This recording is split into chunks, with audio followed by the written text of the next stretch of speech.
Hey, hi Hussein. How are you? Thanks for joining. Hi Ajit, I'm doing good. Thank you so much. How are you doing? I'm good as well. Thank you for asking. So let's do one thing. Let's quickly introduce ourselves, and then maybe we can deep dive into the interview. Sure. Yes. Yeah. So would you like to introduce yourself first? Sure, I'll go ahead. So, first of all, of course, as I said, thank you so much for having this call. I am Hussein Lokhandwala, having more than 4.5 years of experience as a DevOps engineer, and I am certified in AWS, Kubernetes, Terraform, and Azure. I started my journey in 2021 as a junior DevOps engineer, worked there for 1.5 years, and then I switched to my current company where I'm working as a senior DevOps engineer. So mostly my day-to-day activities look like we support a US client where we work in agile methodology. We have junior developers, junior DevOps and senior DevOps in our team. So mostly my responsibility is to take care of the tickets which are assigned to us, setting up the priority and completing those tickets, and also assigning tickets to the junior DevOps. And also, I have to create few proof of concepts for the clients and move ahead if those things goes well. So, and I'm passionate about solving complex problems and architecting new things. Yeah. So this was about me. Okay. Thanks, Hussein, for the brief introduction. So I will also quickly introduce myself. So I'm Ajit. I lead the technology team at one of the service-based companies in India. So I have about total 14 years of experience in the IT industry across multiple domains and geographies.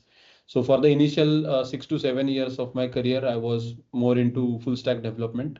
Later on, for next like 4 to 5 years, I was into cloud platform engineering, solutioning, and few cloud leadership related roles.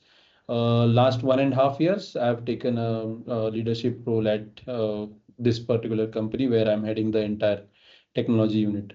So yeah, so let's get right into the content Sure. about the interview. So Hussein, tell me one thing: how would you architect a fully available and fault-tolerant application on AWS? Okay, so first of all, I would assume couple of things like the application is data analytics and there are a lot of services required.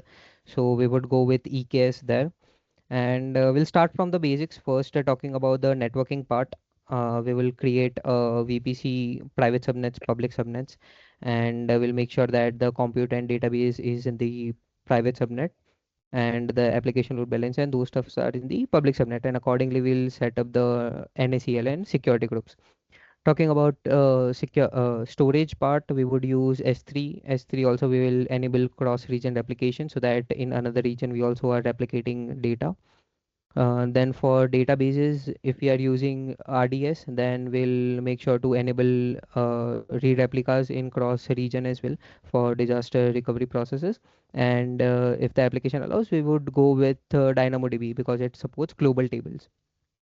Then coming on to compute, as I said that we would use EKS. It also supports cross-region node deployments, and we will have a cluster in primary region, and also we will have a secondary region EKS deployment there as well. And I would use monitoring. For monitoring, we would use AWS AWS CloudWatch logs, and also we can integrate with the Prometheus and Grafana to have custom logs of application logs and Kubernetes logs as well. And we would set up everything on the Route 53 as well. We'll have failover policies there. So if any region goes down, then then the traffic should be diverted to the DR region. So these are the things that I would use. Also for security part, we'll make use of AWS Secrets Manager to store the secrets, and we will try to have everything automate in an automated form. So we'll have pipelines, Terraform pipelines, and application deployment pipelines, uh, and we'll use GitOps approach as we are using Argo CD, as we are using Kubernetes. Yeah. Okay. So you mentioned that you will use EKS, right? Any specific reason you'll use EKS and not any other container service like ECS? So I assumed that the application is a data analytics and a lot of security will is required, and there are a lot of services to manage. So in those terms, I would go with EKS because it provides more in terms of security, like RBAC rules are there, then network policies are there, and also deployment is way easier in Argo in Kubernetes using Argo CD using GitOps profile GitOps thing, and also we can have rollbacks also easy in EKS. So considering those scenarios, I chose EKS rather than going to ECS or EC2. Okay. Okay. And why do you think that ECS won't be a good choice in that particular scenario? Because I have seen a lot of enterprise grade companies use ECS for their highly available and fault tolerant applications. So what do you think? You mentioned about security, you mentioned about uh, Argo CD, right? You mentioned about other things. So don't you think that ECS also provides that kind of stuff which EKS does? ECS also provides, but let's say in terms of security, then only it will be limited to AWS. Like you can have your access in the roles of task definition and mention that only. But on EKS, you can get a lot of customizations available. Again, it depends on the application's need. If the application is okay to work on ECS, then we can select that as well. But if you need more complex architecture is there and more security if you want, then I would prefer to go with EKS. Okay.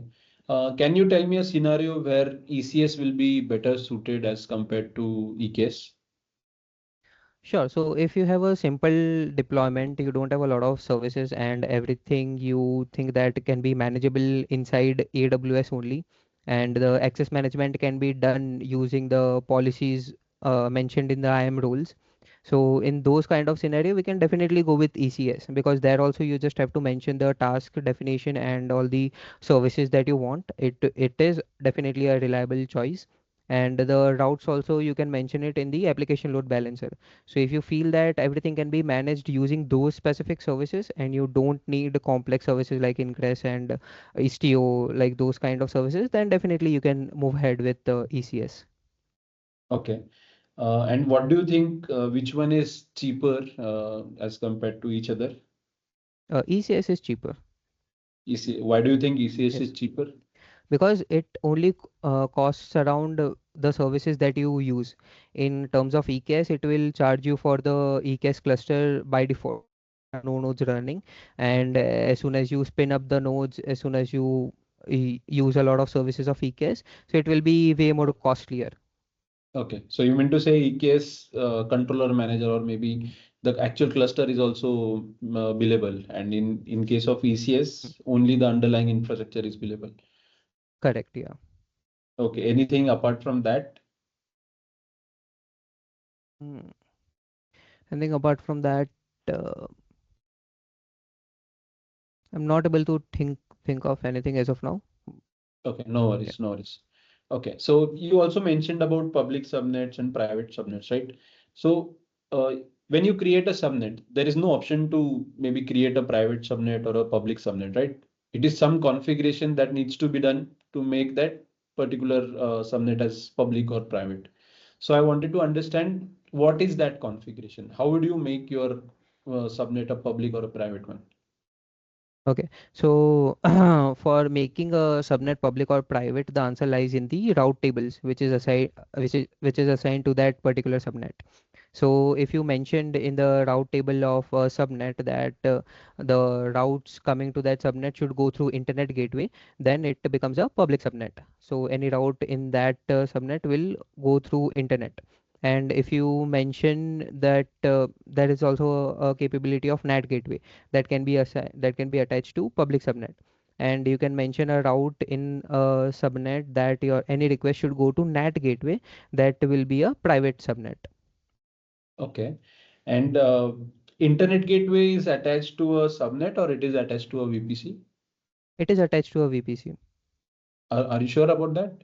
Yes, And NAT gateway, you said that it is in public a public subnet. subnet. Okay, okay. And where are the rules? Suppose I have a private subnet and my private subnet needs access to the internet, right? Hmm. So where would be my outgoing rules in the public subnet or the private subnet route table?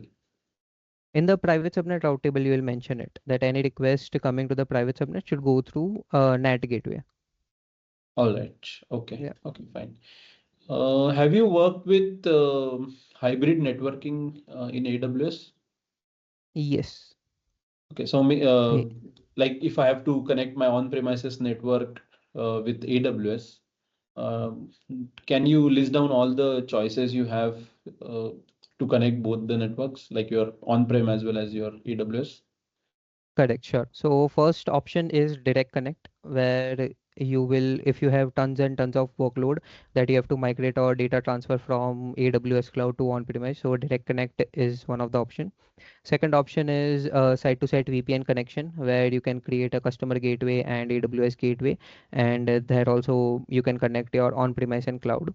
And one of third option that I could think of is transit gateway. That is also something that you can configure to have your data transfer from AWS to your on-premise.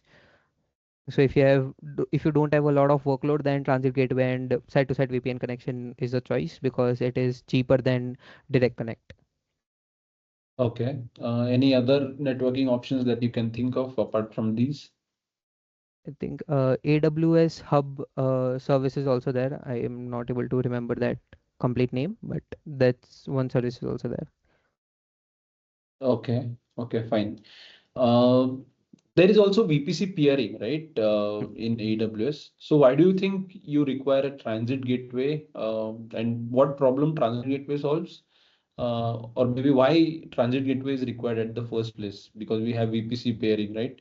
If we have to connect multiple VPCs within the AWS, how transit gateway is beneficial as compared to VPC pairing?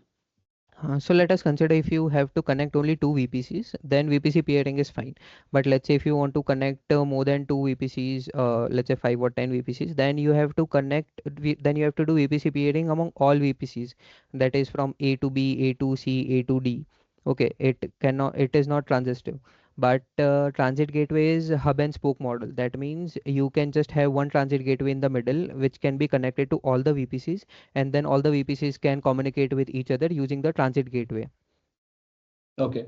So you mentioned that VPC peering is cheap as compared to transit gateway when it comes to peering only or connecting only two VPCs. Why do you think it is so? So the data transfer via VPC peering is cheaper than the data transfer via transit gateway. Okay. So it depends on the data transfer. Just configuration is fine. Okay. Okay. Fine. Hussein, have you worked with disaster recovery in your experience? Yes, I worked with that. Okay. So suppose I have a e-commerce website. Okay. And I want to design a disaster recovery solution for this e-commerce website. Um, and the disaster recovery region should be geographically isolated from the primary one. So what would be the solution that you will design? Sure. So first of all, I would get to know that how much critical is your application, and I would ask that if you are okay with some time of downtime or no downtime is required. Okay, accordingly I will set up a solution. So let's go through those scenarios. In the first scenario where you say that we can handle some downtime, but we need a cheaper solution. So at that time, on that, we would go with backup and recovery process, where we are backing up all the EKS cluster and the application and the RDS, and we are ready whenever whenever the disaster happens. We will spin up the new EKS, we will spin up the new RDS in the DR region, and once the application is up, we will route the traffic to the new region. So in this scenario, there might be some downtime, but it is the cheapest solution.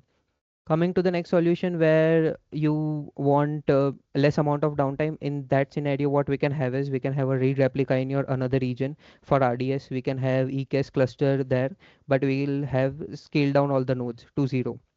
That means your application is not running, but it is ready whenever the disaster happens. So in less amount of time, we just have to spin up the nodes of the EKS, and then we will route the traffic.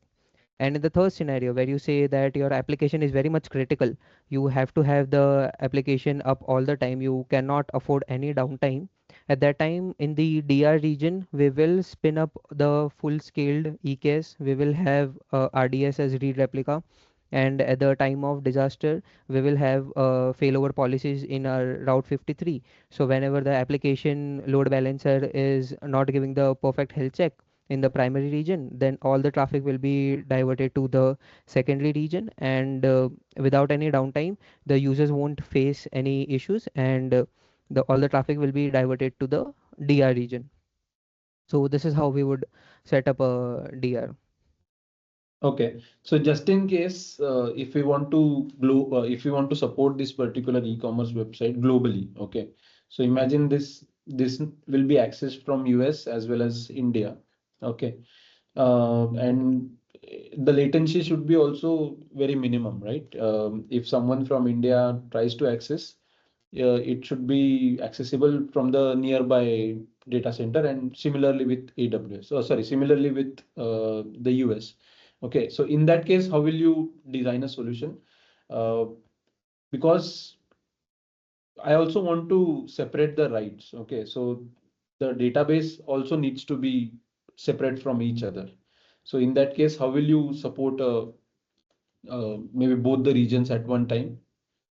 Okay, sure. So for that, we would also make use of CDN like CloudFront, which is a global service. So it will help us to serve the static content, and we will use a global load balancer, so that any request coming from the specific region, it will be handled in that particular region itself. And talking about database, we will have read replicas in all the regions where the traffic will be coming from. And also to reduce latency, we can use elastic cache or redis to for caching the data in those specific regions. So this is how we will maintain the lowest latency, and the users can get their data from the nearest data center. Okay, so the CDN will take care of your front end. The Elastic Cache will cache your database queries, but still it will not support multiple writes, right? So uh, it needs to be some kind of a global table solution to make sure this happens. That's okay, not a problem. So basically, you have worked with compute, networking, databases, and storage, all right? Yeah. So can you name few security best practices in each and every area that you can think of? Okay, so starting from networking, I would say that make use of AWS services like AWS Shield is there, then AWS WAF is there to have specific rules, so that whatever requests are coming in, that we can authenticate first and then move ahead. We can enable AWS flow logs to trace all the requests which are flowing through VPC. These are the things that we can think of in networking part. Second, talking about compute and storage, so I would say whatever RDS are getting created or whatever EBS are getting created, those should be encrypted with a encryption key. And we'll also make sure that we back up those RDS and EBS volumes. Next, we'll make sure to enable all the CloudTrail logs, and we can also configure few AWS config rules, so that if any misconfigurations are done in our AWS environment, then we can set up few Lambda functions, or we can set up few events to correct those things. Okay, and apart from that, monitoring is something that we'll take into consideration. That is AWS CloudWatch logs. So, and also we can set alarms for any issues. So if any database goes down, or if any CPU reaches to higher limit, then we should be notified about that, so that we can immediately take any action against it. So yeah, I think these are the things that I can think of right now. Okay, okay. So this is good for a enterprise grade customer, right? So having shields, WAFs, all these things are very costly, right? So if Yeah. there is a conservative customer, he mentions to you that Hussein, I just have to keep the lights on. I have to ensure my infrastructure is secured enough. I do not have a budget to kind of as you know, right? Security is very costly, right? So Yes. in that case, what are the bare minimum things that you would do to keep your cloud secure? Okay, got it. So for those bare minimum things can come like security group rules should be managed with the lowest access possible with the granular access. It shouldn't be open to all. The second, NACL we can also configure on the subnet level. Next is maintaining the granular access while providing any policies in IAM rules. And also if it's a small based company, then we will be managing access management.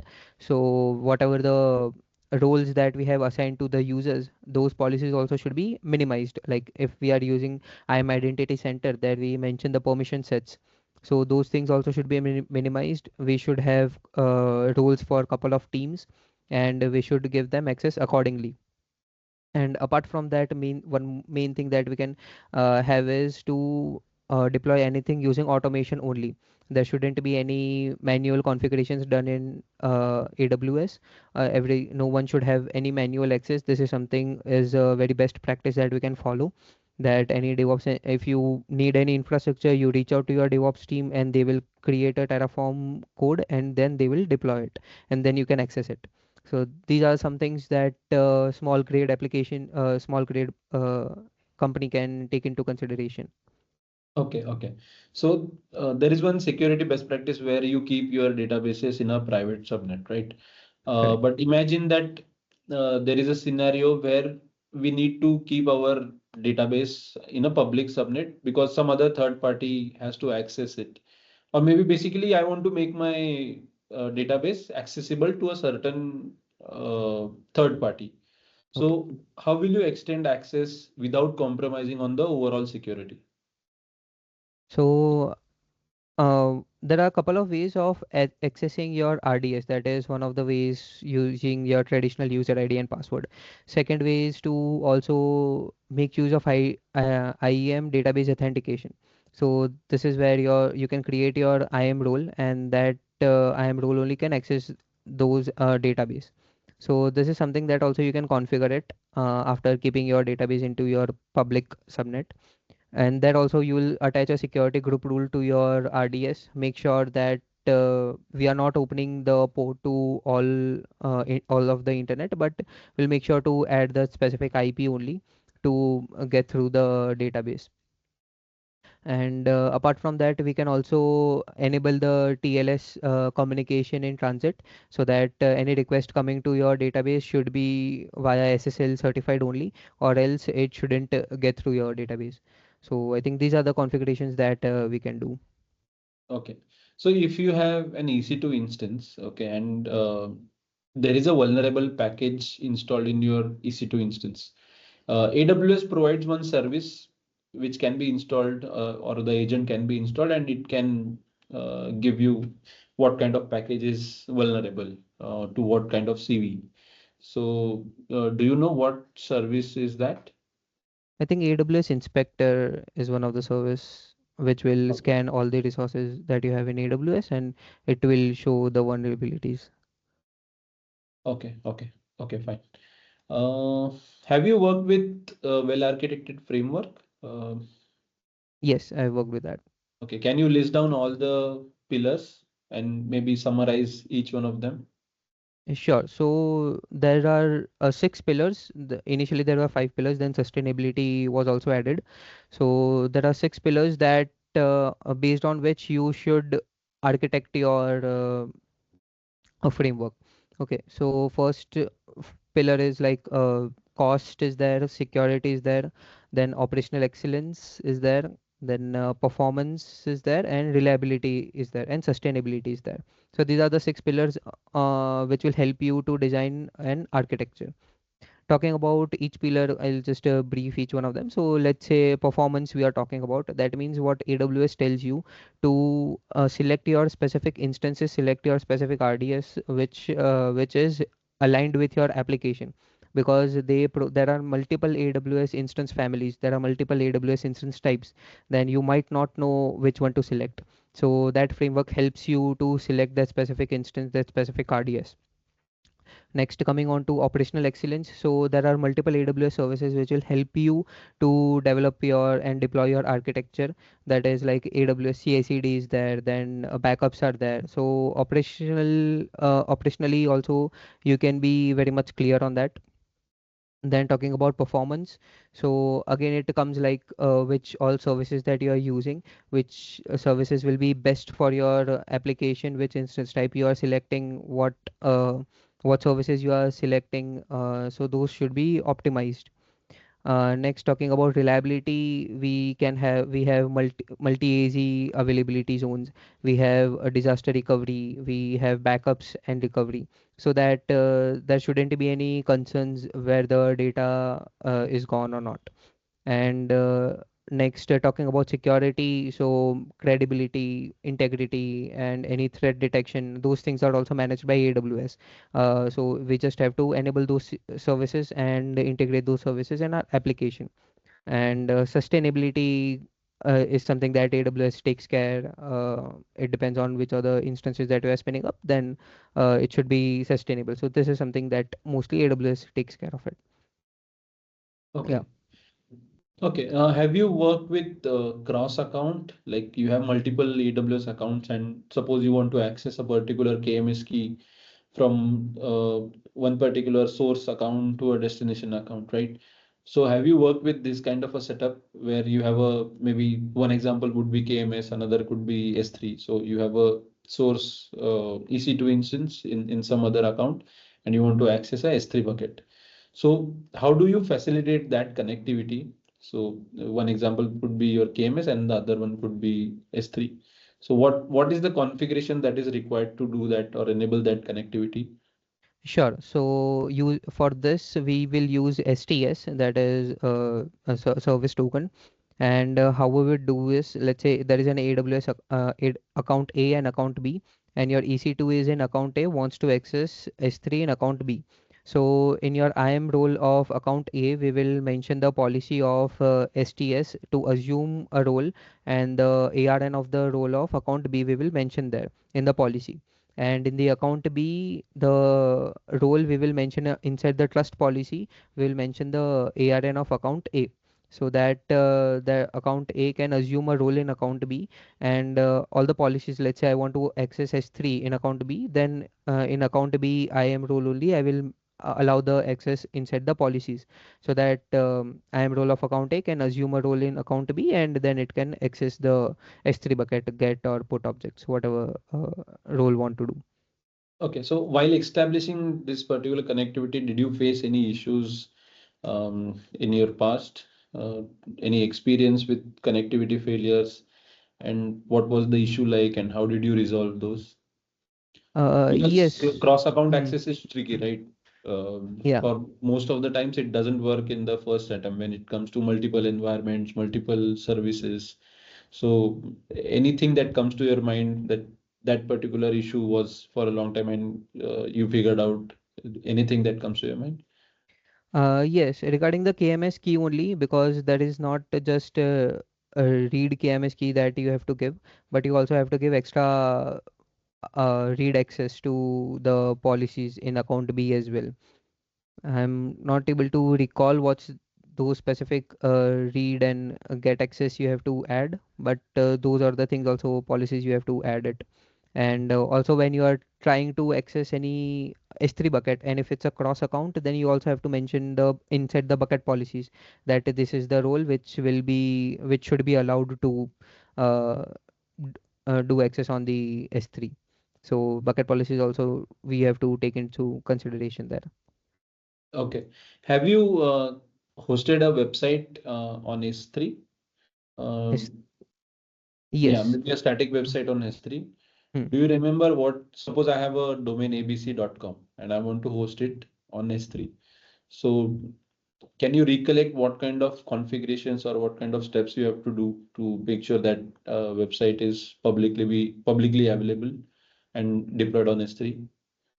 Yeah, I think we also have to make use of CloudFront in front of S3. There we can mention the uh, this ARN of S3, and there should be an index.html file in S3, and we have to mention that specific file to be accessed to. Okay. Yeah. Anything else that And comes to your mind, or that is it? yeah, actually, I don't remember that because I have done it long back. Okay, no worries, no worries. So we spoke about security, right? What kind of best practices we have to follow in terms of cloud, in terms of compute, in terms of network, in terms of storage and database. So I have another question on similar lines. It would be with respect to cost. Okay. Hmm, So if a customer says that if most of the customers nowadays are cost sensitive, right? They are correct. burning a lot of cost behind infrastructure, and on top of their mind, there is always everything related to cost, right?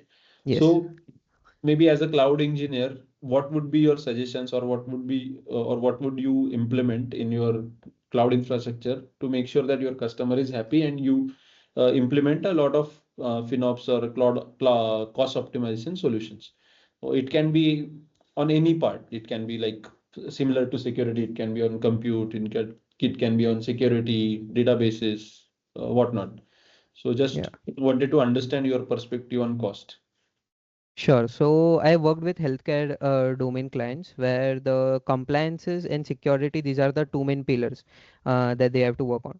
So, and also be it enterprise level solution or be it a new application, new company, but everyone has to be cost sensitive. Now let's so I am definitely responsible for how the cost management is to be done. So how I would look at it is first I'll make sure that the compliance and security, these two things are not compromised whenever I am trying to reduce the cost. Now there are a lot of things that I'll go through. First is I'll check that what is the service which is costing the highest for the AWS account, and then I'll see if we can minimize it or if we can have alternative of it.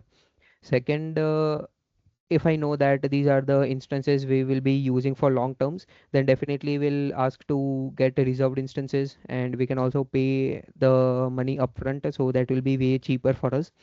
Hmm. And we can also use spot instances for the task, like bad jobs are going on. So if any interruption is there, then also it's fine for the developers. So I'll make sure that we use those. Next, there are a lot of updates coming from AWS itself. Let's say recently they said that GP2 was available, but now GP3 is also available, and they suggest to shift your traffic to from GP2 to GP3. It will give high performance and it's cheaper as well. So I'll make sure to integrate those solutions to change instance types and see what intensive instances we are using and are they required or not, because instances are like GPU intensive, IOPS intensive, memory intensive, and these are the specific families there, and instance Hmm. types are there. So if we can switch from instance type like say T3 to T3A, because T3A is cheaper but the configurations are the same. So if those are the scenario, then I'll hop onto that. Next, we definitely take backups of RDS. We definitely take backups of EBS. So what is the retention of those backups? If you are keeping it for longer time which is not required, so I'll minimize those retention. Then in storage classes, we have storage in S3. So are we keeping it in which class? If we know that this particular storage is not required, then we can keep it in glacier class or archive class. These are the things that I'll do, and I'll also make use of the AWS services like AWS Cost Explorer and AWS Trusted Advisor. So these are the services which suggest us on how we can save cost. So Okay. yeah, so these are the things that comes to my mind as of now. Is Trusted Advisor free? No, I think you have to pay for it. Okay, okay. So you mentioned that uh, if there are any bad jobs, you can use a spot instance. Okay, so suppose I have a scenario where at 11:30 p.m. I want to run a job which will fetch some data from the database and massage data and put it on some other data pipeline, right? So in this scenario, will you still use a spot? So You it depends. mentioned batch Hmm. batch jobs, right? So this is Yeah. kind of a batch job, right? Or maybe a particular batch job which needs to be run at a particular time. So will you still run a spot is the question. So let's say how much time your spot instance is taking, first of how much time your batch job is taking, and Mhm. also if it is not completed, are there any retries available? So if retry is there, then definitely you can use a spot instance. If it completes the job, then it's fine. If it doesn't complete the job, if there are any interruptions there, and then if you can rerun your batch job, then also then it's fine. You can use spot instance because it will create a new instance and it will run through it. Okay. What if that particular instance type is not available in that region? So I think there are a lot of alternative instance types available, or I'll also switch if instance family if required, because a higher instance type is still cheaper than an on-demand instance that we take. So I'll again measure the cost. If it's cheaper, then we can use those things. Okay. No worries. So, have you worked with infrastructure as a code in your experience, right? Yeah, So, in AWS, there is CloudFormation, right? And we have Terraform as well. Okay. So, correct. out of the two, which one is more suitable for you, or maybe under what circumstances you will choose CloudFormation versus Terraform or Terraform versus CloudFormation? So, just wanted to understand your thought process behind both the technologies. Sure. So I feel Terraform provides a lot of functionalities, be it just for AWS or it is also multi-cloud.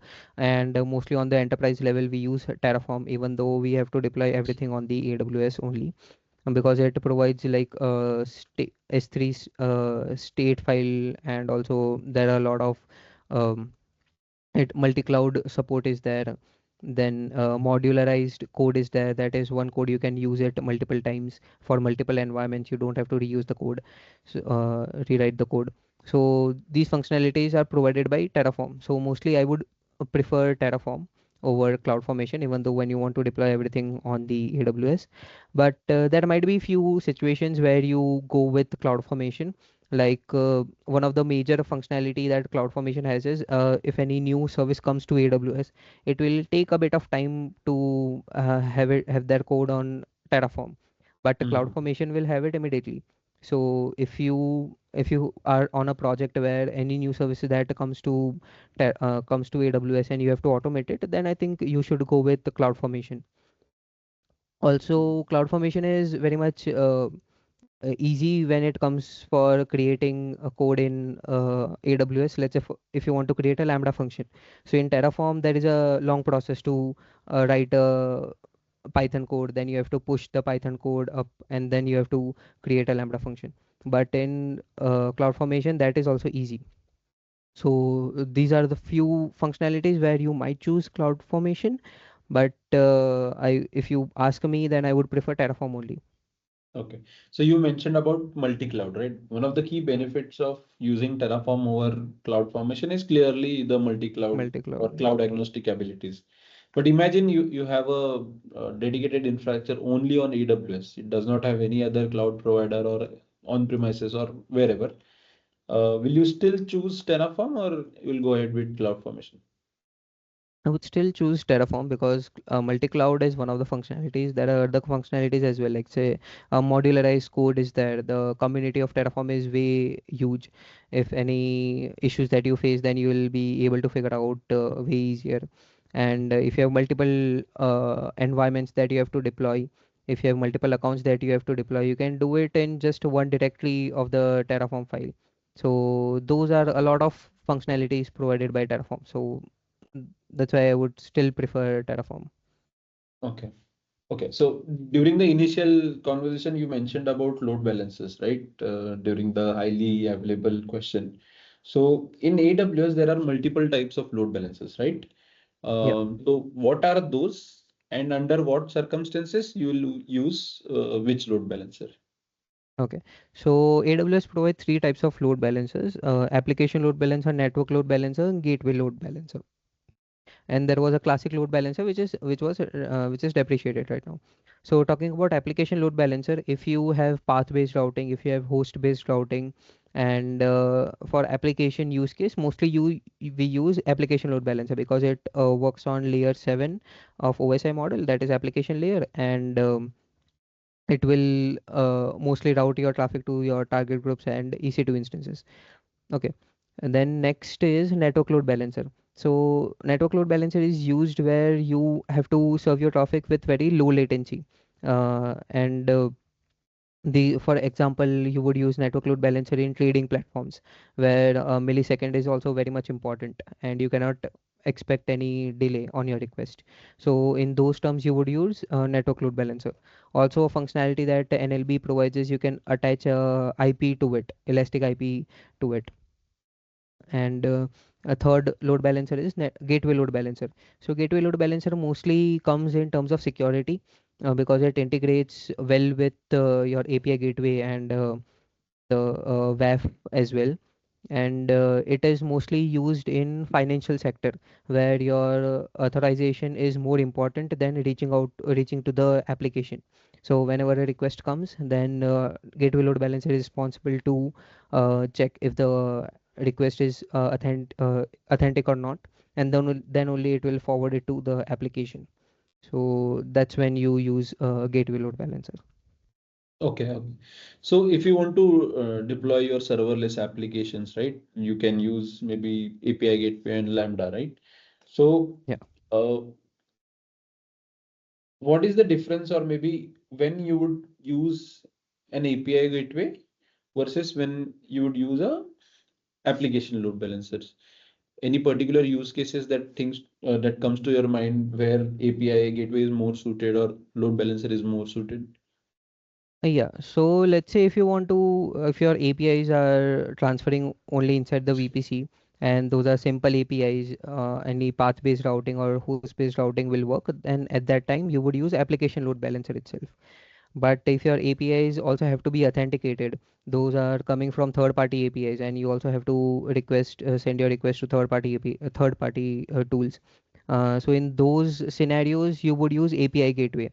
API gateway also supports DDoS protection. It also supports TLS by default. There are a lot of configurations that you can do in terms of security in API gateway.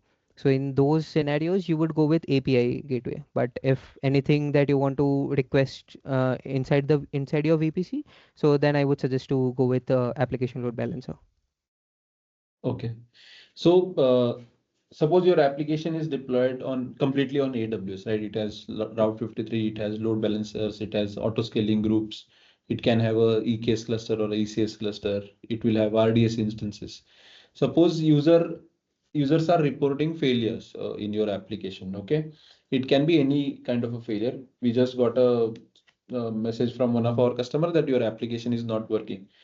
So what would be your next steps as a cloud engineer, okay, to investigate the issue, and how do you remediate that particular issues? Okay. So first thing I would check is what changed when the application was running. Was there any deployment done? And after that, the application is not running, or if any configuration has been changed, I'll first check the pipelines. If anyone has ran the pipeline, if any infrastructure has been deployed or application has been deployed. So first I will check that. If those are the things, then it will be easier for us to catch hold of the issue and we can revert it back. But let's say if there are no deployments done, then I'll go to the EKS is there. Then I'll first check the logs of each and every component. I'll start with EKS. I'll see if the pod is running or not, if the application is active or not. Then I would check the database are active or not. Has anyone stopped it, or if are there any kind of those issues. Next, I would also see the logs, the flow logs which are going through. We have also monitoring in place, observability in place. We have health checks in place. So we will check that which health check is failing. Is your ELB is not working or your database is not working.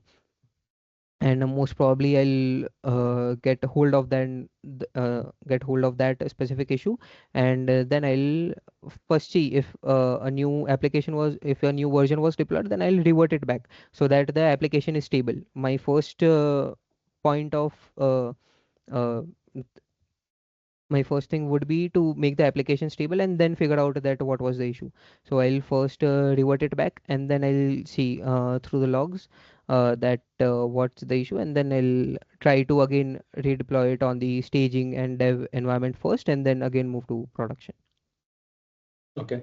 So, Hussein, we spent a lot of time on AWS. So I think let's dive deep into the other DevOps tools, right? Like Sure. Docker, Kubernetes, Terraform. So just wanted to understand from your end, apart from AWS, what kind of other DevOps tools you are well versed with, and what's your experience on all the tools like?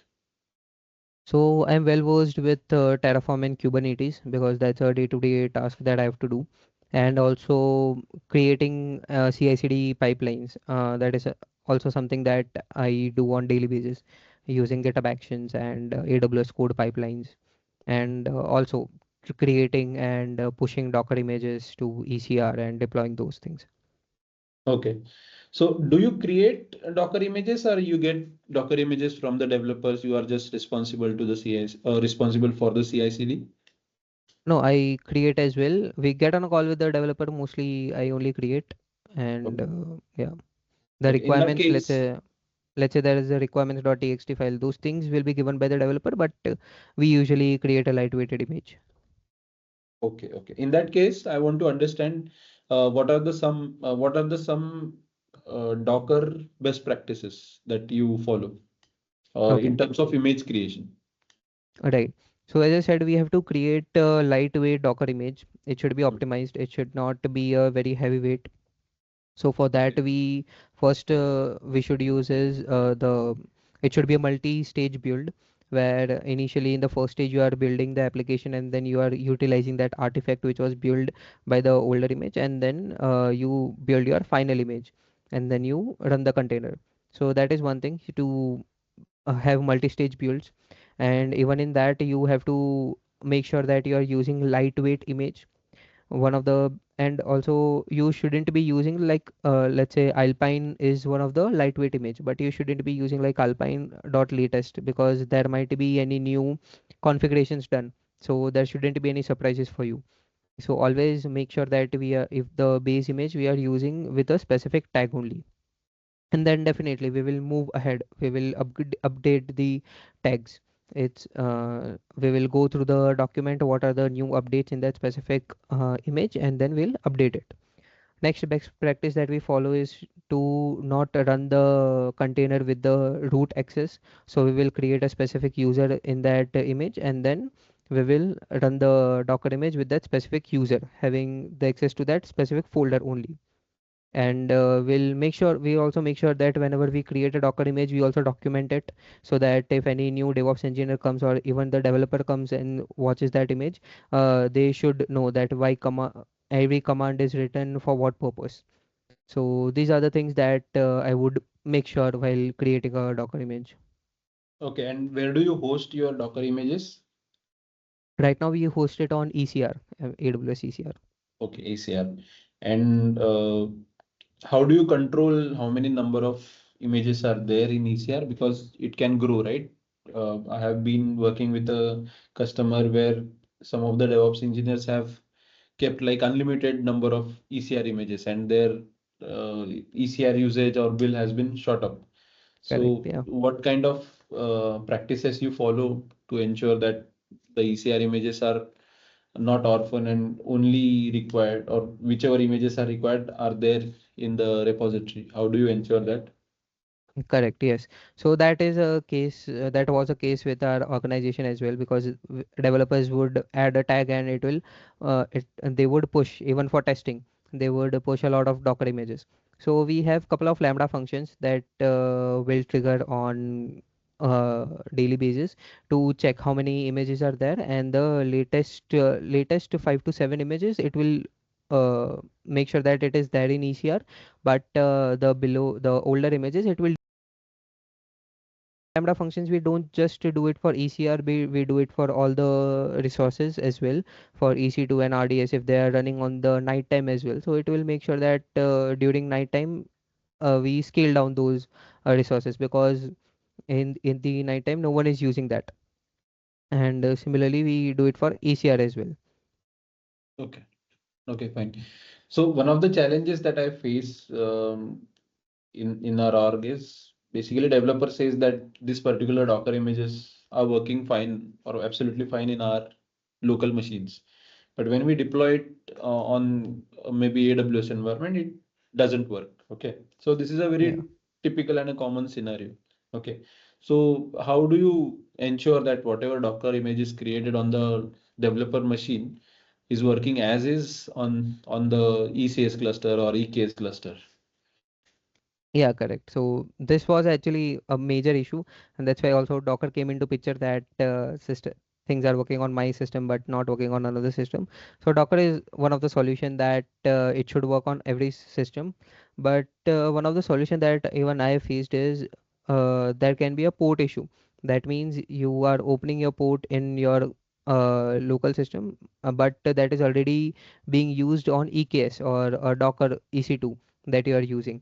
So those Hmm. things we also need to take into consideration, that what how you are deploying it on your local machine, and is the same way that how we are deploying it on on EKS or on on EC2. So that is one thing that we would get on a call with the developer and check that. And apart from that, uh, will also check, like, let's say the port that you are opening is also open in the security group or not. So Hmm. those requests coming to uh, should be allowed there. So that can be one of the port issue. And second is the tags that you are giving to your image, is it repeated or not? Because there might be a case that you are pushing a different image and you are pulling different image from on the EKS or on the EC2. So those Hmm. things I would see first. Okay. Another common issue that we see is whatever images that are pushed onto ECR, right? Nowadays, we work with a lot of enterprise customer and they do a security scanning on those Yeah. images, right? And no images are like perfect, right? There Yeah. are a lot of vulnerabilities as well because developers install a lot of packages from here and there. DevOps engineer also Yes. installs a lot of packages from here and there. So do you also take care of the overall security of the Docker image, or it is someone else who takes care? No, so we only take care, and it is not that developer will directly push the image to ECR. We have CI/CD pipeline set up. Hmm. So how the process looks like is the developer will push the code into GitHub, then the pipeline will trigger, and there are multiple jobs, multiple tasks. So initially, what it will do is it will first check the code using a tool called like Sonar Cube. So it will first check that, and then it will go to the next stage where it will go to the build stage where it will create an image. And then afterwards we also have a tool like Trivi to check that Docker image. Sorry, tool like Trivi. Trivi. Okay. Yeah. Hmm. So it will scan the Docker image, and Hmm. then it will prepare a report and show it to the developer. And then if everything works well, then only it will push to ECR. Okay.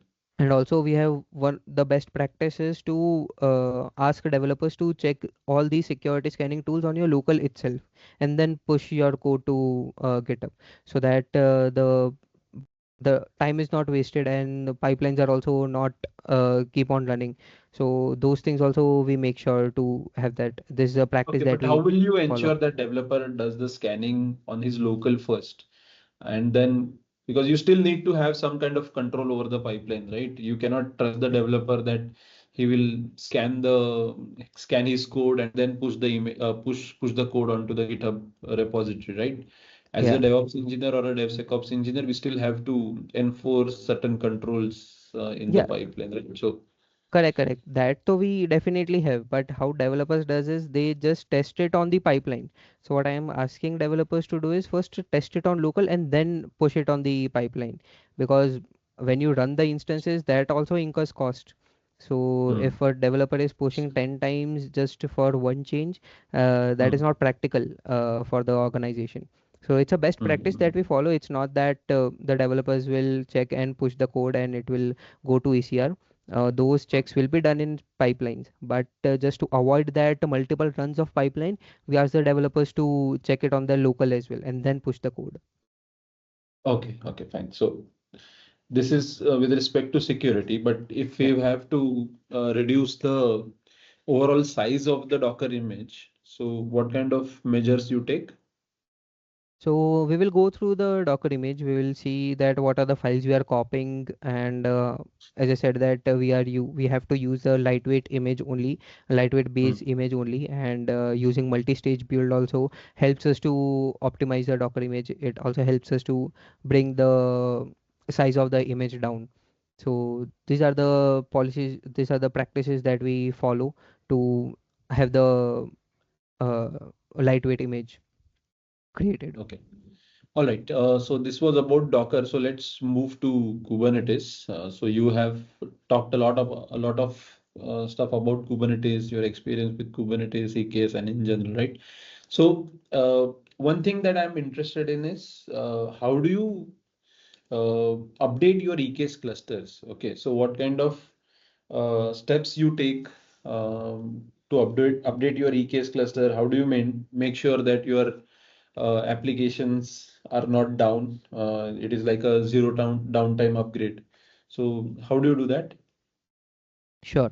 So before upgrading any EKS cluster, we have to have a lot of prerequisites, and Hmm. we follow that first. So we first create a manual on what are the steps that we will be following.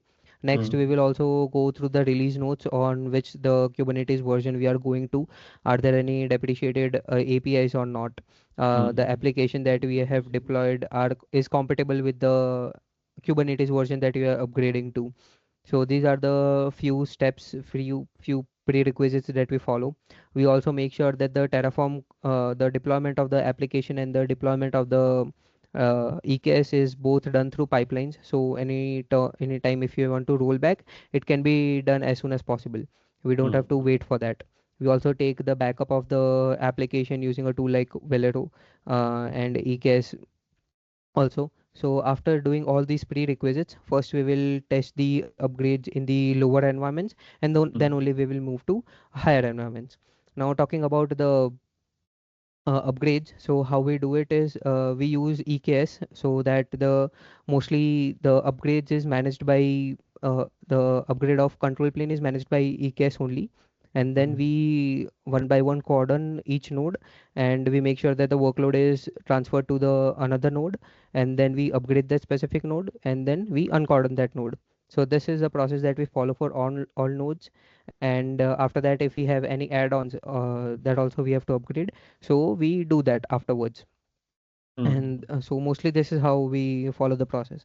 And Okay. Just in case the upgrade fails, okay, so imagine that you are moving from 1.x to 1.xx or some other version. yeah. And if it fails, okay, if the application stops working, so what are your next steps? Yes, so as I said that because of that in the prerequisite we take backup of EKS, we are ready with the deployment of application, because once you upgrade you cannot downgrade the EKS, be it node or be it cluster. So first of all, of course, we will troubleshoot that what's the issue, if it is a version issue, if it is a API issue, a specific a small service is not working, because of that the whole application is down. Can we do something about it, and we can resolve it or not? And if those things are not possible, then definitely we have to spin up another EKS cluster in the older version. We have to deploy our application again for the older version, and first we have to make the application ready and stable, so that no users are being hampered. And then we will check that what was the issue in the deployment process, and then we can take up some decision. Okay, okay. So have you worked with stateful applications on Kubernetes? Yes. Okay, can you give an example of a stateful application that you worked on Kubernetes? Yeah, so there was a POC that we've created where the we had to deploy the application on EKS, and we had to use the MongoDB as database. So for using that MongoDB as database, we made use of stateful set, and there we created a couple of pods, and we created persistent volume for that. And so that was one of the scenario where we used stateful sets. Okay, but in AWS, you have a managed service called DocumentDB, which provides MongoDB support, right? Yeah. So why you wanted it to be deployed on a Kubernetes cluster? Okay, so that was a requirement to have it deployed on the Kubernetes cluster. But let's say if you ask me that where it should be deployed, then of course, third, like AWS provided solution is Hmm. better than deploying it on EKS. But they Yeah. wanted a specific POC on if everything is deployed on EKS, then how it will work. Okay, but you didn't question them? Maybe as a DevOps engineer, you should start questioning as well. Yeah, but when it's a business requirement, they are very much stick to it, and also they wanted to check. So No it worries. was a POC. Yeah. Okay, one of the reason could be cost because Yeah. AWS managed services are very Hmm. costly. Okay, so there was a Correct. customer where they wanted Kafka to be deployed on Kubernetes versus Kafka has a managed service, right? MSK Yeah. is a managed service from AWS, but they were reluctant to move from Kubernetes to a managed service because of the cost. Correct. So cost Yeah. is one of the biggest Yes. concern because I am of a opinion that Kubernetes and EKS should be mostly stateless. Okay, Yeah. so Correct. anything that comes to with respect to state, it should be moved to a managed service or outside the Kubernetes cluster. But yeah, there are different opinions, but I still believe it should be all stateless. Correct. Um, so you have worked a lot on deployments, right? There are a lot of deployment strategies, right? So I'm more interested in does Kubernetes support a blue-green deployment? If yes, so what is the configuration like? How will you deploy a particular application with blue-green? Sure. So Kubernetes definitely support blue-green deployment, canary deployment, and ruling update deployment, which is the default one. Hmm. Talking about the blue-green deployment, the configuration, how I would do is I would first create the upgraded version of application. Let's say I have a specific namespace and there I have to update that application. So newer version of application, I will deploy first the deployment file of the whole new application in that Hmm. specific namespace, and then I will configure on the ingress file that how much traffic should be diverted to the newer version of EKS, newer version of that application.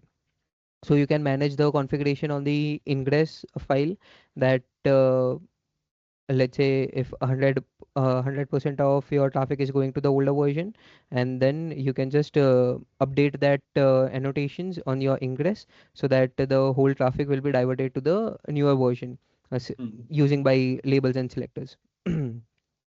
Okay. Yeah. So this is one of the way that you can do. Also, you can make use of Argo rollouts. So that is also something that you can do. So everything will be managed by the CRD that you create in Argo rollouts. So there you have to Hmm. mention all the configurations, and you can also test it there and there itself. Okay. So can you list down few best practices with respect to Kubernetes and not EKS or AWS? I wanted to understand specifically with respect to Kubernetes. Kubernetes. Yeah. Yes. So it can be cost, it can be security, anything that Hmm. comes to your mind. What are the best practices that you follow as a DevOps engineer? Sure. So one of the best practice that you should follow is to mention the request and limits in your pods, that how much CPU and memory it will be utilizing. Hmm. Hmm. Second thing is you also should make use of the configuration systems like secrets and config map to hold your secrets and hold your variables rather than Hmm. mentioning it in the variables, environment variables, or you're hard coding it into application.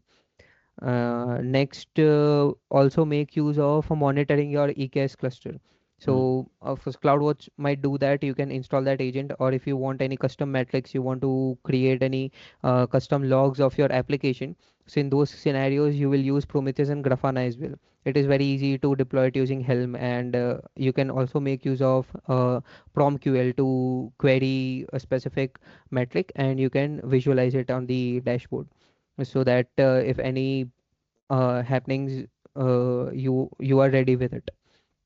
Next, you can again, using this Prometheus and Grafana, you can also set up alerts. So if any node is taking like more than 80% of usage, then you can get an alert. If you don't want to like auto scale, or if you have an auto scale stop at 5 nodes, but even beyond 5 nodes, if they are requesting, even if that even if then your pods are not getting created, so at that time you might get notified. So those are the things that you can configure. And talking about security, you also make use of RBAC, you make use of IRS service accounts you can create, uh, so that you can give access to your specific pod to a specific resource and not the whole cluster to those resources. So these are the best practices I can think of right now, use it for Kubernetes. All right, Hussein. So you mentioned about secrets and config maps, right? But uh, the secrets that comes with Kubernetes out of the box, are they really secrets, or you need to do some more stuff to make sure that particular configuration is secured? Because I think secrets can still be uh, decoded, right? Yeah, Because correct. So it is in a base 64 format. yes, it's It can in be basic decoded, form. right? So anyone who has access to a Kubernetes cluster can get that secret. So imagine I want to connect my application pod to a database, and I put that database password in the secret. So how do I make it more secure? So in that level, what you can do is we have RBAC as well. So we can not give access to that secret to all the developers. Only the specific DevOps engineers, or only the let's say manager or tech lead, can have only access to those secrets. And then you can like fetch it from the AWS Secrets Manager, and then you can store it on that secrets. Right, yeah, yeah. So AWS Secret Manager is that additional layer of Yeah. security that it provides. Even if you put an RBAC and you don't use Mm. Secrets Manager, uh, it still can be a problem, right? Because I want Okay. to keep the secret in an external location and not within the Kubernetes cluster. Okay, Correct. that is good. So, what kind of troubleshooting scenarios you have faced in Kubernetes?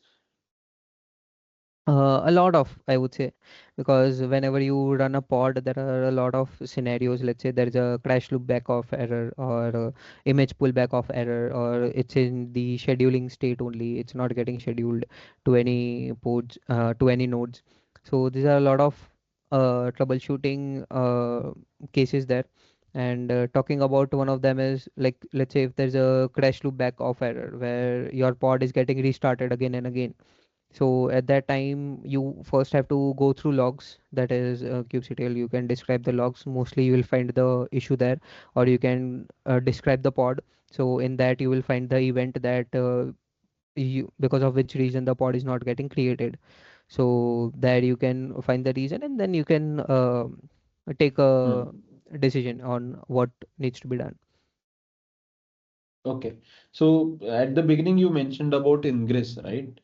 Uh, so my question is simple, like why do you need ingress at the first place? Because there is something called as services as well, right, in Kubernetes. Right. So services are also used to expose your deployments, your pods, right, to the external world. So why they needed to create another construct called as ingress? So how it is different from services? Correct. So services can, first of all, internally they can communicate. But if you want to communicate to a service, you will need to create a load balancer, so that the outside user can also communicate with the with that service. Now, if Hmm. there are 10 services, and if you create 10 load balancers, so that will be a huge cost to the company. So that's why we make use of controller like ingress controller, and Okay. that also ingress controller also provides a lot of functionalities like let's say Nginx ingress controller is there. So that is something that you integrate with your Kubernetes and you mention all the routes there. So Hmm. just by one application load balancer and mentioning all the services routes in your ingress, you can route your traffic accordingly to the different services to the different pods and not have 10 application load balancers for 10 services. Okay. So you mentioned about a lot of application deployment on EKS or Kubernetes, right? So what tool you use to deploy the applications? So for Kubernetes, we use Argo CD, which is a GitOps approach uh, Okay. to as a continuous deployment in our CI/CD pipeline. Okay. So only Argo CD you use, or you use Helm plus Argo CD? Yeah, it's Helm plus Argo CD. Okay, because yeah, most of the organizations use Helm, and on top of that, they have Argo CD to pull all the Helm charts and all that stuff. Correct. Yeah. So, uh, yeah, so Kubernetes also have YAMLs, right? So you can basically write a deployment.yaml, services.yaml, and just run it. Uh, it's quite simple, right? Why do you want to add complexity of having something like a Helm chart, right? Why do you need Helm chart? So Helm chart is required. You can consider it as a package of your deployment. If you need secrets, you need deployment, you need replica sets, you need config maps. So all of these things, what you can do is you can create a package of it, and you can have values.yaml file to just update the values there. And the major functionality of using Helm is you can use the same configuration in the different environments. So you don't have to write the YAML files for dev, well, production. Okay, so just using one Helm chart, you can make use of in different environments, and you just have to update the values.yaml file depending on the depending on the environment that you want to deploy. Hmm. Okay. Uh, right. So there is a term, or maybe there is a concept called probes in Yeah. Kubernetes, right? There are multiple types of probes. Do you have experience working with probes, or you just know what the probes are? Yeah, I have experience. So in one of the application, we had a liveliness probe and readiness probe. These are the two probes Hmm. that we configured How for different are pods. they from each other? So liveliness probe is something that will tell that the pod is actively running it's in the running state. And Hmm. readiness probe is something that will tell that is the pod ready to serve traffic or not. For Hmm. example, if there is a pod, you have configured readiness probe in it, and that pod is trying to fetch queries from database, but that Hmm. database is not working. The pod is up Okay. and running, but it is trying to Hmm. fetch query from database, which is not running fine. So you have logics in your how you would check your readiness probe and this liveliness probe. Okay. So there is a typical scenario that most of the times we have faced is we update a particular config in our Kubernetes cluster, which is added as an environment variable on your pod definition, right? And the idea is the config should work behind the scenes, right? It should, like, I change a config and automatically it should percolate and the application should start working. But it doesn't work like that. Okay. So if I make a change to the config, I need to restart my pod. Okay. So why do you think that this is needed, and how will you overcome this? So basically, what I Hmm. need is, if I change a config, or behind the scenes, my pod should pick up that latest config. Correct. Yeah. So if you, it depends on how you are mapping your config map with your pod. If you Hmm. are just mapping it using the environment variable that is from env, then what pod will do is it will just fetch the values when the pod is starting or restarting. But if you are mapping your config map as a volume to your pods, that means whenever you are updating your config map, then it will take the latest values because now you have mapped it as a volume and not just as an environment variable. But also there might be one scenario that your application is configured in a way that it will fetch values from config map only at the time of starting the pods. So in those scenarios, if the application is configured like that, then you definitely have to restart it. But this solution of mapping it as a volume might solve the problem. Okay, but what the developers claim is it requires a code change, like reading it from a environment variable and reading it from, maybe if you add it as a config map, it needs to be mapped to a certain path, right? Yeah. For a developer, it is a change, right? So that is also one key consideration that we have to make. Hmm. Uh, so that is kind of a tricky situation for us. Yeah. Okay. I think that is it for Kubernetes. I think let's quickly jump to Terraform and IAC section. So we had a brief conversation on this versus that, right? Why CloudFormation or why Terraform? Okay. Terraform. Yeah. So imagine that you have a enterprise and they have a control tower or maybe a landing zone where there are multiple accounts, like 15 to 20 accounts they have, and they want to deploy their entire infrastructure, their accounts, all new accounts, all the underlying infrastructure using Terraform. So I wanted to understand how would you architect a Terraform directory? Basically, imagine that I am inside the Terraform directory.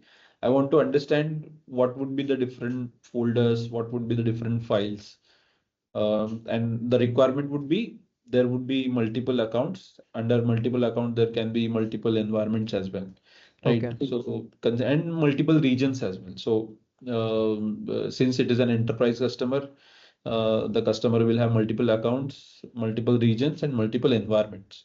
So considering this requirement, how will you kind of have a directory structure? All right. So as I have the requirements, like there are multiple accounts, there are multiple environments and multiple regions. So first I will try to group them. Let's say we group them as environments and accounts. So Mm, my directory structure, how it would look like is, first I will have, let's say there are three environments, dev, validation and production. So first I will have three root folders, that is dev, val and prod, mm, and inside dev I would have directly structure as per the accounts. You can have account name or account number. mm, So in dev directory structure there will be a small different directories of the account number, let's say consider that. Similarly for val and production, I would also have a directory of shared services, because there might be an AWS account where there are centralized storages are there. So if that is also one central account, then I'll have one directory of that as well. And mm, fourth directory I will have is for the modules. So mm, what I would do is I won't be writing code for all the accounts, right? mm, So I'll make use of modules, and modules also I'll make sure that either we are using AWS provided modules or we are creating local modules as per our requirement of the organization. And mm, then I would be calling those modules like IAM or network, because these are reusable modules in all the accounts. So those modules I'll be calling from the the directory structure that I've mm. said from the Okay. accounts. Mm-hmm. Okay, okay. Uh, so you are working with, or maybe your organization is working with open source Terraform or the enterprise or the cloud version? Currently, we are working with open source only. Open source. So do you face any challenges working with open source? Right now we don't, because we are managing, let's say, we are managing access management using GitHub. We are storing the remote backend in S3. So for now, I'm not facing any specific challenges. But if we would have used the enterprise, then these things can be taken care by enterprise itself. Okay, so you mean to say you are using open source, right? So suppose if I have to deploy an EC2 on a production environment, okay. So you write your code on your local and directly deploy on the production, or how is the process like? No. So if I want to do it on production, definitely I won't be able to do that directly. First, I have to go for like dev well and production. And even let's consider you want to do it in dev. So there is a CI/CD pipeline which is configured where you store the TF state file in the S3 bucket. So you would first push the code, the pipeline will trigger, it will do all the security scanning, TF-lint, FMT, validate, and then it will do Terraform plan. After Terraform plan, it will stop and it will be reviewed by your senior, and then if it looks good, then only he will approve it, and then it will deploy it on first dev environment. Then you have to raise a change request, you have to go through the processes, approvals for validation and production. And then in the production validation, it will be the same process to push it, get the approval, and then deploy it. And then you merge your CR to main. Okay, but if your customer says that you have got like 5 minutes and you want to deploy that infrastructure, so will you still go through all these iterations? And no, so if that is a urgent requirement, then still there will be an approval process if the we have all the approvals, and if you want to do it on production, then you can run directly pipeline on production as well, but it has to go through pipeline process. Okay, okay. That is one kind of a challenge that all the organizations face who uses like open source version, right? When it comes to enterprises, when it comes to Terraform Enterprise or cloud, they give you some additional benefits that OSS doesn't provide, right? So Okay. that is kind of a big challenge for us as well. So while creating like infrastructure, right? There is also a lot of secret management involved, right? So suppose if you want to create a database, or maybe you want to create an EC2, you have to pass your SSH keys, right? While creating the Correct. EC2 instance. If you want to create an RDS instance, I want username and password. So where are these secrets stored? Okay, so how will you make sure that these particular secrets are safe and not exposed to the external world? Correct. So for, let's say if you are creating any RDS and we want to add a username and password there, so either we would use a random functionality provided by Terraform, that it would create a random secret there and there itself, and then it would create an RDS, and Mm, that random secret and username and password will store it in the AWS Secrets Manager. mm. So this is how mostly we used to do. Okay, okay. But there is a scenario where I don't want my state file to have any sensitive information. Um, this particular random Hmm. string will create that particular string and store it in the state file, right? Correct. So how will you Yeah. ensure that it doesn't happen? But it's okay if you don't Hmm. know, but that will happen, right? Yeah, So definitely. yeah, so some organizations will try to keep your Terraform state file secured and in a central location. You mentioned that S3, so that is good, Hmm. but they will try to restrict that particular S3. But there are other alternatives as well, right? So you can still safeguard that particular thing, and there are few hard requirements from the security where they say that even it is okay if you don't automate the entire infrastructure 100%, Yeah, but our password should not be stored anywhere. In that case, there correct. are other alternatives as well, right? So Yeah, so one of the if practice that we anything, follow, hmm, yeah, right. So we work with, so there are few organizations where they are like, they give little bit of leeway where it's okay to have secrets hmm, in your Terraform state file. There it is okay, but there are organizations like banks or highly regulated industries where they want each and everything to be secured, right? They don't care about automation. Automation is to yeah, make our lives easy, but their job is to keep everything secure. In that scenario, what we usually do is some secrets we create manually using AWS CLI and we pass that into the Terraform. Okay. okay, So there is a little bit of manual stuff involved. Okay. But as we mentioned that the organization needs to comply with 100% security. So that is kind of a uh, adjustment we have to do or an arrangement we have to do. But yeah, there is correct. nothing right or wrong in that. So Hmm, according to what your requirement or what your customer requirement is, we have to make changes to our solution. Okay, so yeah, so we spoke about Terraform state as well, right? So if there are multiple developers, okay, like if there are 10 developers or 10 DevOps engineers working on their local.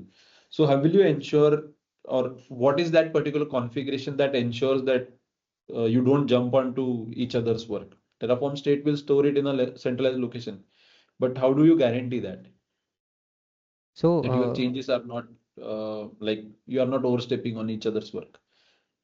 okay, so we have this trunk-based, first of all, branching strategy that all the code should be in GitHub only.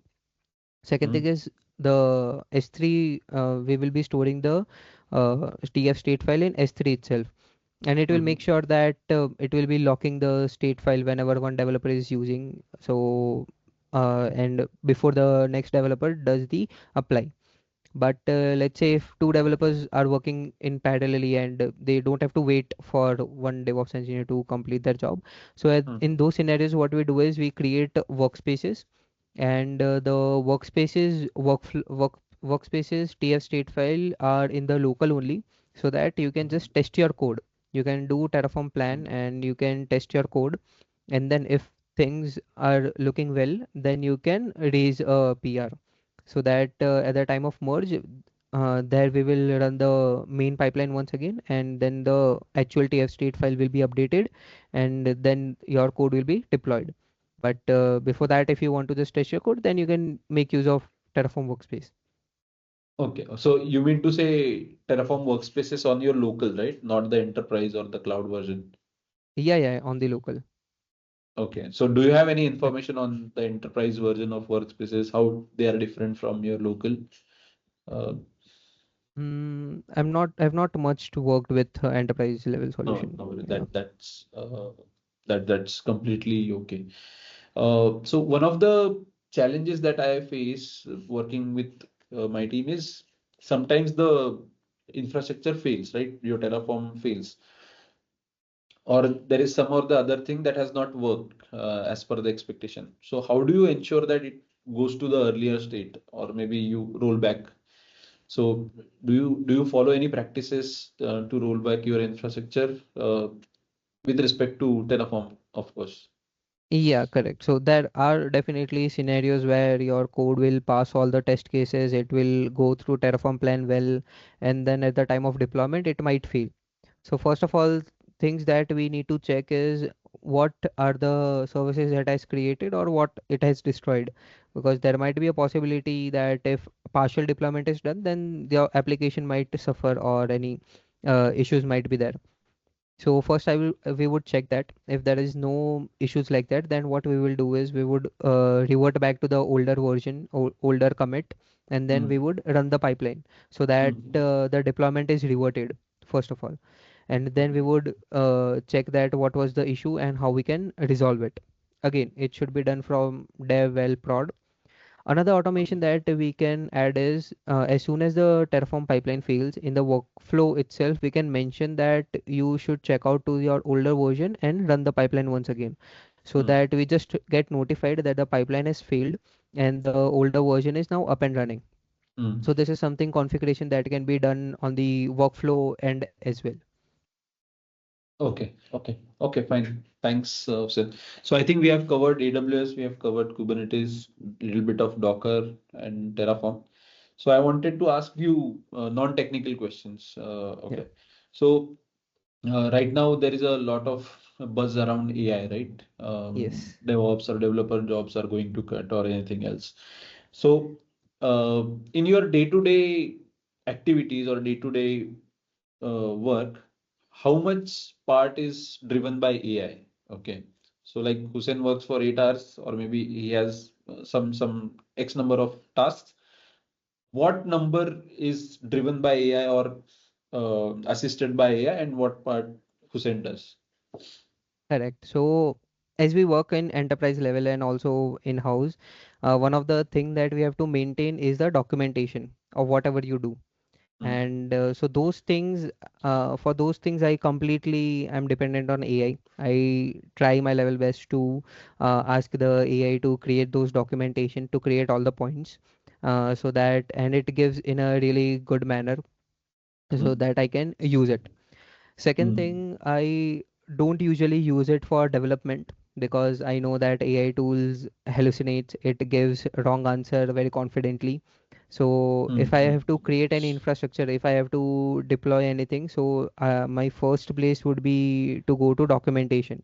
Terraform has very good documentation. Kubernetes has its own really good documentation.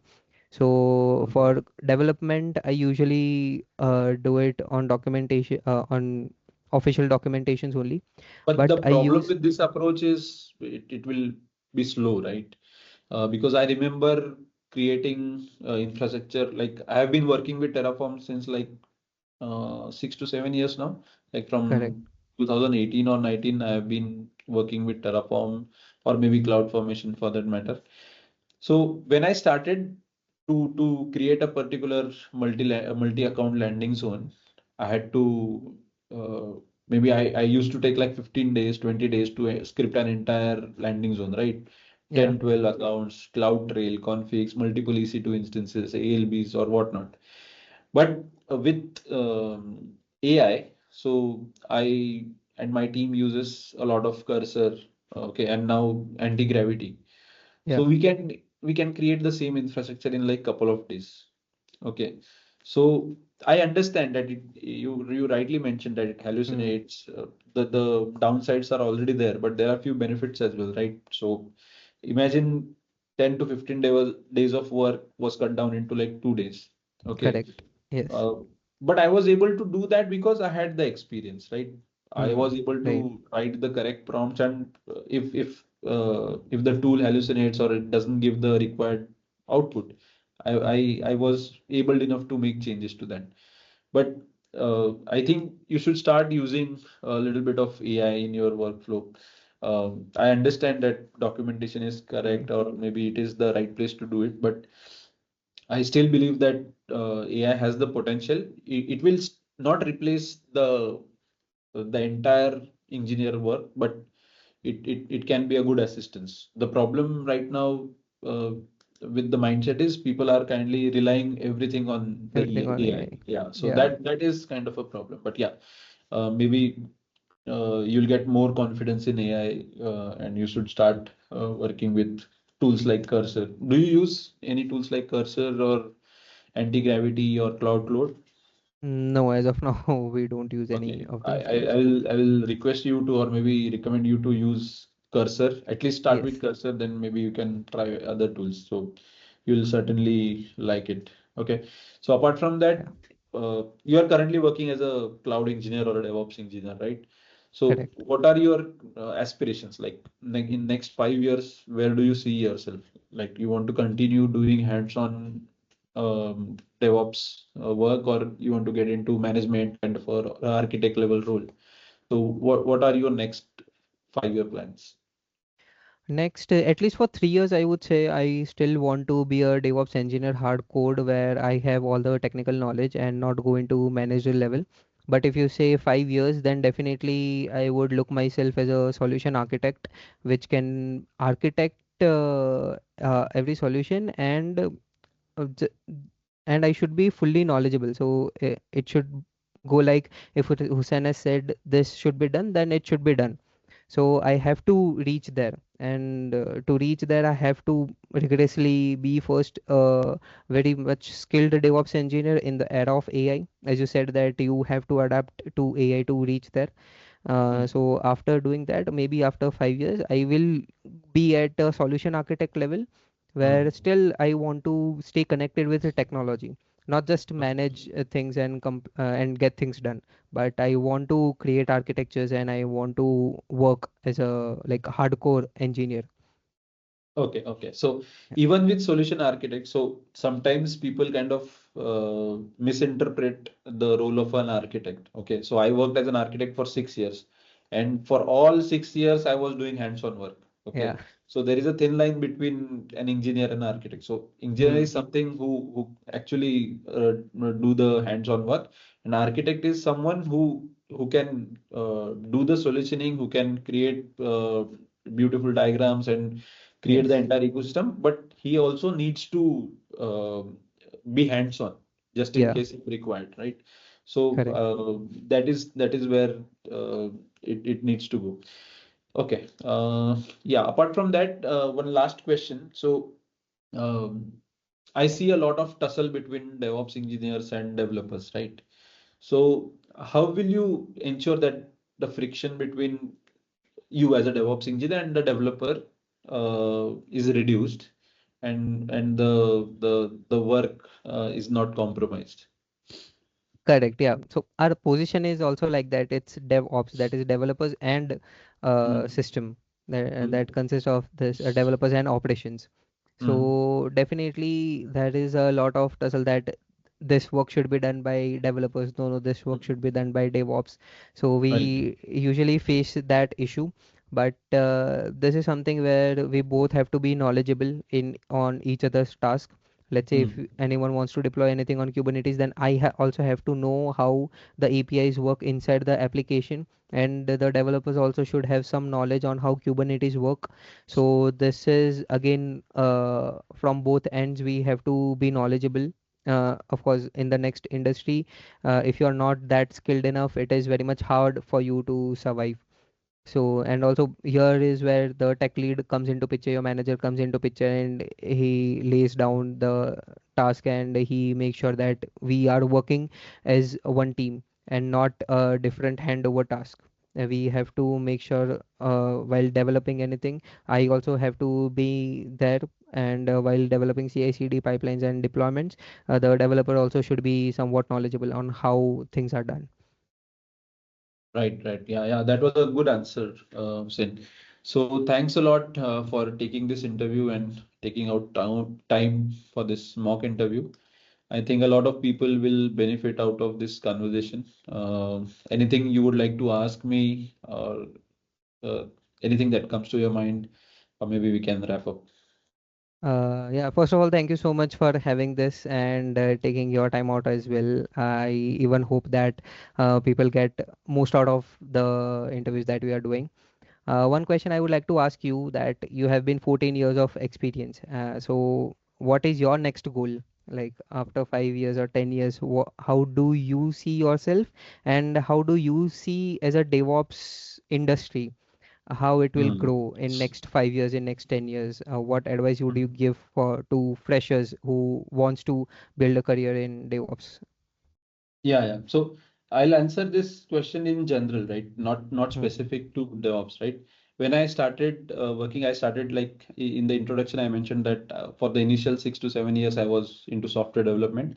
When I was into like 4 to 5 years, I was like fascinated like with designations. Like I used to feel like managers, directors, and I thought that I'll also become a manager or a director one day. But right now, I'm leading a team of 30 technical people, right? But I'm still doing 3 to 4 hours of hands-on work. Yeah. I will consider myself successful over the next 5 to 7 years if I'm able to maintain that 4 to 5 hours of hands-on job, okay, hands-on work. Okay. So I consider people should not worry too much about the designation. With the advent of AI, I think every single person needs to stay hands-on or they will get absolute. Okay. So that is going to happen for sure. You will see a smaller number of teams, right? So Yeah. initially, with big companies, you used to see thousands and thousands of engineers, but it is slowly changing. Okay. So there are startups with like 5 to 10 engineers and they are doing multi-million dollars of business. Yes. Okay. So that is going to happen over the next 5 years. I believe a person should have at least basic information or basic knowledge of all the aspects. And with the help of AI, they can learn other stuff as well, right? So if you ask me, full stack is the need of the hour. So a person needs to Hmm. understand front Yeah. end, back end, databases, and cloud and DevOps. So uh, even it is okay if they are not expert in a particular area, but they need to understand all the stuff. And with vibe coding tools and other new tools that coming up in the market, they can write software, they can create enterprise grade solutions. It is not there yet, but maybe in the Hmm. couple of years it can reach that set. Having said that, it is going to give you problems. It is going to fail in production. It is going it maybe it will not work. but you should be having that capability to make changes to that AI written code. Okay, that is what I Yeah. said. There are a lot of people who do a lot of vibe coding. So at the MVP stage, they are like very successful. But when it Yeah. hits production, they start to face scaling issues. They start to fail security issues. That is where the main challenge or your experience comes into picture. Okay, so the people with no programming experience or no DevOps experience or no software engineering experience will fail over there. And we need to make sure that at least we should be able to make changes or update the code that AI has written. Okay. So to sum it up, Yes. I would say that if I stay hands-on over the next 5 years, regardless of where I am or what kind of a designation I am in, but I still want to keep hands-on. That is what I can say. Hope I was Okay. able to answer your question. Yes, yes, definitely. Yeah. All right. Hussein, it was a good time talking to you. Maybe we'll catch up later. Thank you. Sure, yes. Thank you so much.